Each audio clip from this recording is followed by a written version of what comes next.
నేను అందుకే చెప్తున్నా, ఈ మాటలు వింటున్నా నువ్వు దేవుని బిడ్డ, నీకు చెప్తున్నా, నీతోనే మాట్లాడుతున్నాడు దేవుడు. నిన్ను కోల్పోయిన వాళ్ళు దరిద్రులు, నీలాంటి మంచి వ్యక్తి ఆదరణ కోల్పోయిన వాళ్ళు దరిద్రులు, శాపగ్రస్తులు. వాళ్ళు ఏడవాలి గాని నువ్వు ఏడవకూడదు. సస్తేకిస్తే వాళ్ళ కర్మకు వాళ్ళు చావాలి గాని నువ్వు చావకూడదు.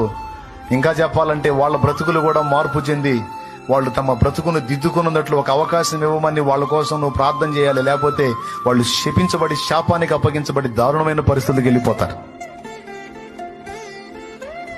నీ కళ్ళారా నువ్వు చూస్తుండగానే వాళ్ళ బతుకులు చిన్న భిన్నమవుతాయి. అది నువ్వు కళ్ళారా చూస్తావు. ఎందుకంటే పాపం ఎప్పుడు కూడా మంచి రిజల్ట్ ఇవ్వదు. వంచన ఎప్పుడు, మోసం ఎప్పుడు కూడా మంచి ఫలితాలు ఇవ్వదు. పాపము ఎప్పుడు ఇచ్చినా దుష్ఫలితాలను ఇచ్చిద్ది. ఏ ఒక్క పాపం కూడా ఒక్క మంచి ఫలితాన్ని ఇచ్చినట్టు చరిత్రలో లేదు, ఉండదు, ఉండబోదు. దేవునికి స్తోత్రం కలుగును గాక.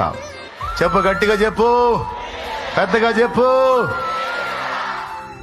ఒకవేళ నీ పిల్లలు ఈ కండిషన్ లో నీకు కనబడితే, అమ్మా నేను లైఫ్ పోగొట్టుకున్నానమ్మా అంటే నువ్వు చెప్పు, నీలాంటి వాడిని కోల్పోయినందుకు అది దరిద్రపదిరా, నీకేమరా బంగారం రా. సవాల్కరంగా నిలబడాలి, నువ్వు తల ఎత్తుకొని నిలబడాలి. Download ShareChat.